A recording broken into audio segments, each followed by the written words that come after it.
How we do, man? Your boy Jay. I'm your boy Amity. Today's episode, we got... Hold on, before we go any further, let's address the elephant in the room. Last time around, I was on hiatus. Due to, as I'm going to put it, a little bit of travel restrictions. Vehicles aren't really cooperating right now. It is just the two of us. But don't worry. Next week, bro will be back, and it'll be us three, and I'll have to move back again so I don't get chopped while he does AJ Styles impressions. Yeah, so this is just a short-term thing. So let's get into it. We got our people who, how you want to say it, how they did better? Superstars that were in WWE that went to AEW. We're going to view whether or not they were pushed better while they were still in WWE or while they've been in AEW. You might hear some known ones. You might hear some ones like mid-carders. You really didn't, watch all that much. And there might even be some guys from back in the 2010 days. I know there's a few I got. There's a lot of dudes over there. So let's run them off. I kind of want to start off with like the bigger dudes and then like the lesser dudes. So let's start off with like Jericho. Chris Jericho, the man that man has reinvigorated himself over and over and over and over again. He's gone by the man of many nicknames, man of many character gimmicks. So for me, I kind of, this one is kind of one of my, I'd say, equal ones, because I don't ever think he was treated poorly in WWE or even AEW for that matter. I mean, that man in WWE alone was first undisputed champion. He was a 9-time Intercontinental champion, a multi-time tag team champion with many different partners. He had a world title reign towards the end. He was just U.S. champion right before he left in like 2017. Like right before he left, he was U.S. champion, Grand Slam champion. U.S. champion, had a great match, in my opinion at least, against Kevin Owens at WrestleMania. And then the man decided he wanted to go New Japan. Had a match against what I consider, might not be bro's best opinion, but I consider a great wrestler, against Kenny Omega for the New Japan IWGP United States Championship. And then AEW was born, and he went over there. He was a big player in AEW for sure. First ever AEW World Champion. It seems like he becomes first ever champions in every promotion he goes. First ever undisputed champion. Was he the first ring? No, he wasn't the first Ring of Honor champion over there. Was no, that Claudio? No, Claudio was the 36th. Jericho was the 37th. Oh, that's just ROH's whole history. Oh, okay. Yeah, ROH had. For those who may or may not know, ROH was its own entity before Tony Khan bought it. I thought they were talking about like the first AEW / RO, like the first combination, the first joint. Well, you know what I'm saying. Yeah, well, he was the first ever AEW World Champion there is. He is also the current Ring of Honor champion, where he currently has nicknamed himself the Ocho, Chris Jericho, because he now has 8 title reigns to his name, 6 in WWE and 2 in AEW as of so far. Yeah, I wouldn't count those. I wouldn't count the ROH championship. But I think Chris Jericho, it's pretty even. Chris Jericho, he's never treated poorly wherever he goes. Yeah, so, Chris Jericho is just a legend. You can't really, I don't think he should be a world champion anymore. I think them days are done.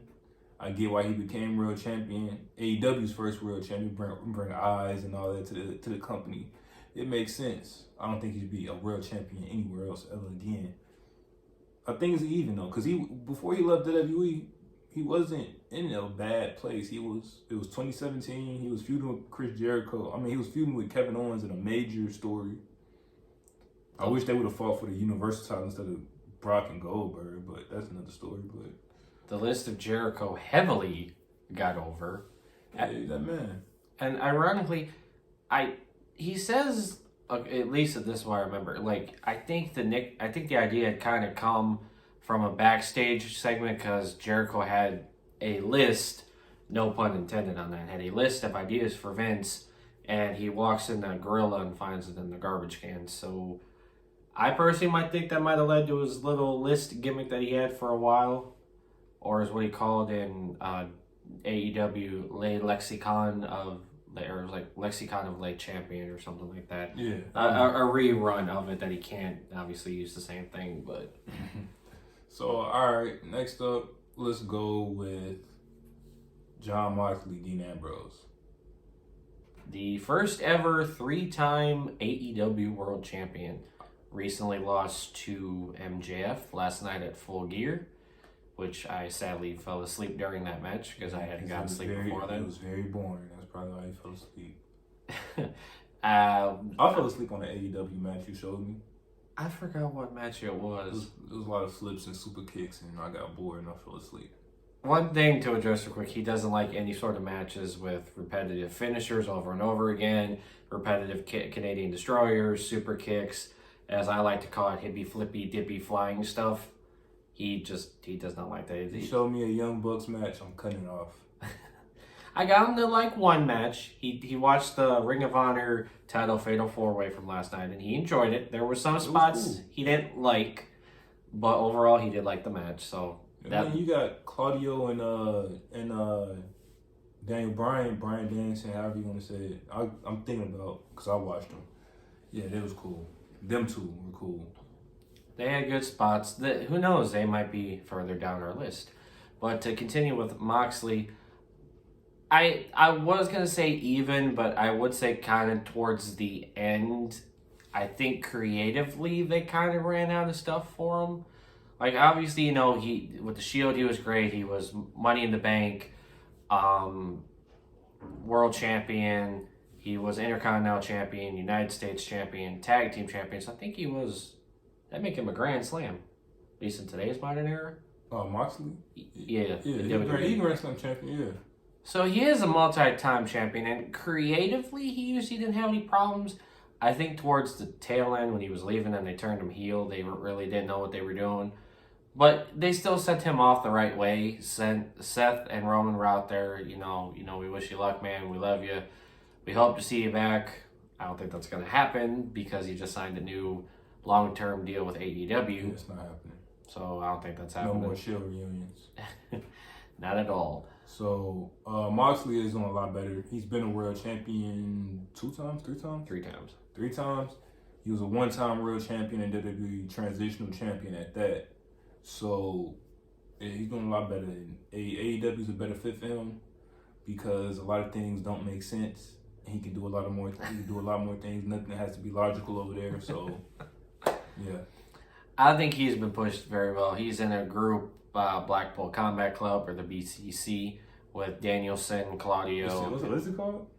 Blackpool Combat Club, or BCC for short. Oh, I thought you just said something else. We can't say that on the internet, but I know what you're talking about. I was like, what? But for him, I think he's been treated out better in AEW, and it shows. His loyalty is with AEW. He signed a new exclusive contract to wrestle specifically only for AEW. He was actually a GCW World Champion. For those who don't know, that's Game Changer Wrestling. Was a champion over there. What is that? Another promotion you won't like. That's the best way I can put it. But overall, in my opinion, I say AEW. Now, next person on the list is what I nicknamed the problem child of AEW. And that's none other than CM Punk. Yeah, he got a mussy. Like I don't know what to do. I don't know why he's so soft. Like always complaining about stuff. Like get off your mirror, bro. Like the one thing that you can say for both is he was world champion. He had I want to say it was a 434 day reign. 434. 434 days reign as WWE champion. I think a 4-time world champion. I think he got 2 world titles, 2 WWE titles. I think he is, as far as I know, the only 2-time Mr. Money in the Bank. No, Edge was the first one. Well, Edge was the first one. Punk was the second one. So he won second. He won 2 Money. Edge didn't win. He won Money in the Bank one time, and he beat Mr. Kennedy for the second one. No, I didn't. I thought because I thought it was back to back. I thought he went like back to back. No, CM Punk did go back to back. Yeah, that's what I'm saying. But Edge, he was the first winner to win, but Edge was the first 2-time winner in the bank. So, I mean, don't get me wrong, Punk was also world champion in AEW and had what I thought was a great feud against MJF, a lot of storytelling. They even brought back to, there's a picture that went around of a young MJF getting an autograph from CM Punk. So it had, as much as you like to disagree, it actually had actual storytelling. I like it though, because he talked about, I did see the little thing, he was on, what's the lady? She was a bigger lady. She was like Jade Cargill? No, she's like a celebrity or something. Rosie O'Donnell. Oh yeah. He was on the Rosie O'Donnell show, and he was singing and all this stuff. He was like real young. He was like 6 or something. And he said something. He was like, "You were doing something, Rosie." You brought that up. I can't remember. They were going at it though, like verbally. Like it had some stuff. I don't know what they match. What was the match like? The match overall, well, the first match they had was kind of fluky because at the time MJF had its own little group called the Pinnacle, so they were kind of getting involved. But as far as their first match that actually was not with a fluky finish, I mean, overall, I thought it was a great match. He brought back his ROH gear for that one. Oh yeah, that's where he had the chain around his neck and stuff. Yeah, and like the white trunks and everything, has old ROH theme music and everything. So overall, I thought it was a good feud and a decent match. And it, like I said, it had a lot of storytelling. Punk brought up, how he had met MJF when he was a kid and everything. And there's the emotion was brought up. MJF even recognized, he's like, "Oh, I looked up to you." A lot of WWE references were made. Specifically his, "You can take your ball back home and disappear for 7 more years." Yeah, he says, I know MJF said something about the King of Kings or the "You Can't See Me Man," all that type of stuff. Yeah, AEW, for those who don't know, love to poke fun at WWE. And nowadays, WWE likes to do the same thing. They most definitely do. They've been doing it too. It's just AEW, it seems like they do it a little bit more. Like, it seemed like the premise of what they were doing was like to go at WWE like off the rip. Like, they wanted to show that they were ulterior promotion, it's like for those who want to see that indie type wrestling and that extreme wrestling that some people grew up on, they tried to use that as the alternative. Some people think it works, some people didn't think it is working. So it's kind of a back and forth. Like, for instance, I think it's working. You don't think it is. Not at all. Let's go Claudio Cast. Well, wait, final thoughts. So I say for me, for Punk, I think WWE treated him better. Dang. And that for me to say something, because you guys know I rock with AEW heavily. I hate to say it, but I think WWE treated him better. He was also leader of the Nexus, don't forget that. And the Straight Edge Society. Yeah, I would say that too. Minus him being like a mid-card world champion. Because he didn't really main event. Cena was still main event and stuff while he was the WWE champion. I mean, it's Cena, like. So, I would say so. He was champion for 434 days. And his title reign ended against The Rock at Royal Rumble 2013. Yeah. And his match against Undertaker wasn't that bad either. He had a real good match for Undertaker. Undertaker was like 50. Had a good match. He really ripped at Undertaker a couple times too. Doing the old school on the ropes. Pouring the ashes out there and like really getting under his skin. But that could be a topic for another video. But overall, like I said, much as it kind of hurts me to say this, I say Punk was treated better in WWE than AEW. Okay, so now let's go. Did we say Brian? We do Bryan Danielson? We were going to do Claudio. All right, Claudio Casta. Now, how you say it? Claudio Casanova. Believe it or not, for those that actually don't know, that's actually his actual name. That's his birth name. His name is actually Claudio Casanova. Okay. So he's wrestling with his real name. For me, off the rip, automatically, I'm going to say AEW, and the big reason of why is for those who rocked with him as Cesaro in WWE, they know one big thing. All he ever held was mid-card titles. Oh, he was U.S. champion, wasn't Yep, he was Yeah, also he a was. tag team champion, and I don't think he? That he was even. it. Yeah, because it was United States and tag team, and I think that was it. I don't think he held anything else. He had, and this is the one thing I get upset with WWE that they never pulled the trigger, is they put him in title matches. They really did, but he never won. Yeah, I think about the Elimination Chamber he was in, I think 2014. Yeah, it was him, Christian, Daniel Bryan, John Cena, Randy Orton, and what was the last one? I think that might have been it. Okay. And then he was in, I think that was it. Then he had the match against Roman, which was really good. I think that was WrestleMania Backlash. Yeah. So he's had shots at the world title. I just physically he can do a lot in the ring. He's not that strong on the mic. So that was kind of his downfall. Like he can get over with the crowd, he can do all this crazy stuff, but I think that's why what's her name at the start was his mouthpiece. Oksana. oh, that was his mouthpiece. I wasn't in the loop at that time, probably. I remember. That's when he first debuted. He had the Swiss Superman during that time. You know, had Right. That was when he first came out. He had Oksana. Because when I came back and went to wrestling, the Real Americans were already there. Oh yeah. Oh. So there was a lot you had missed. Well, not a lot. A lot of that was his U.S. title reign. So yeah, I remember that. All right. So are you got any last words? For AEW, I say that again because he was as I stated earlier, the 37th Ring of Honor champion. He lost to Chris Jericho, but at least he can say he had a world title in AEW versus WWE. I think he has promise. Like I said, he's also in the Blackpool Combat Club, which I stated earlier with Moxley. So there's a lot of potential. Do I see maybe a TNT championship in his near future? Maybe another Ring of Honor title shot. Maybe a ROH TV title against Samoa Joe, which actually piggybacks me to our next superstar. You want to go Samoa Joe? Yep. All right, Samoa Joe. So I feel like I know in NXT he was doing this thing in NXT champion and all that. He came up to the main roster. He won a U.S. title. You know, like he beat Rey Mysterio on a very a disgusting match at WrestleMania.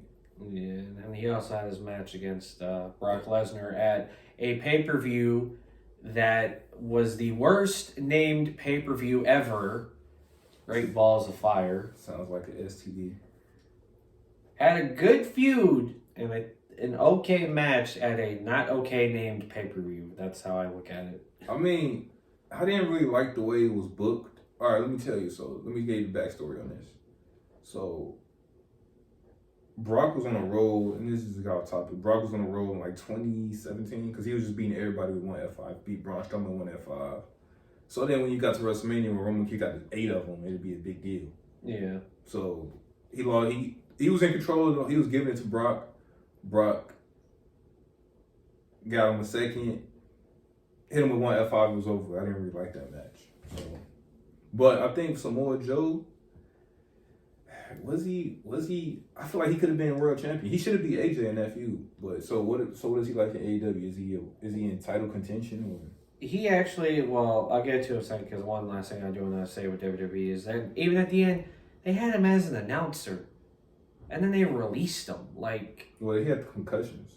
Yeah, but at the same time, there was take back to what's his name that was in there, Austin Aries, when he had the eye injury. They just had him on announcing until he got cleared, then he let him wrestle. Okay, I remember that. I thought they were going to do the same thing with Joe, but they never did. And a lot of people were up in arms. They're like, this dude literally stood in the ring for WrestleMania to announce, did all that for you guys, and then you release him.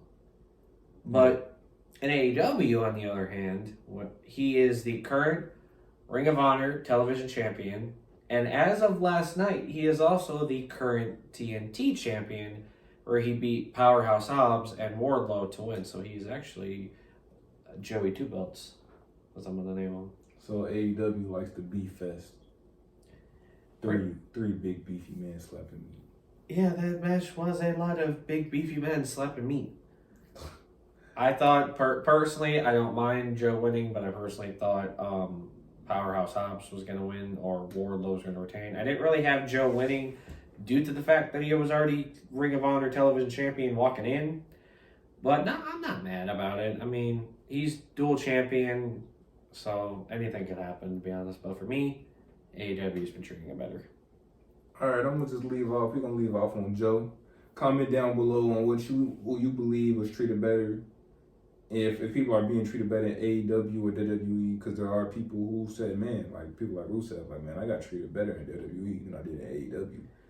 You had people like Malachi Black thinking when he was taking a break, they thought, it's because he didn't like how he was being treated in AEW, when that wasn't even the case. He was just, taking a mental health break because of outside incidents going on. So it's really, some people like how they're treated one way. Some people, like he said, Rusev, he feels as if he was treated better in WWE than AEW. Right. Malachi Black views he's been gotten treated better in AEW than WWE. So it's really, it's anyone's opinion, but we are generally curious. Comment down below if definitely we should do a part 2. Comment down below, because like I said, these are just a few. We could talk about Bryan Danielson. We could talk about Adam Cole, Kyle O'Reilly, Bobby Fish, Keith Lee, Swerve. Like the list just goes on. So if you want a part 2, comment down below. Especially when Bro gets back, we could definitely do a part 2 with him as well. All right, man. I'm your boy Jay. I'm your boy Amity. And we out.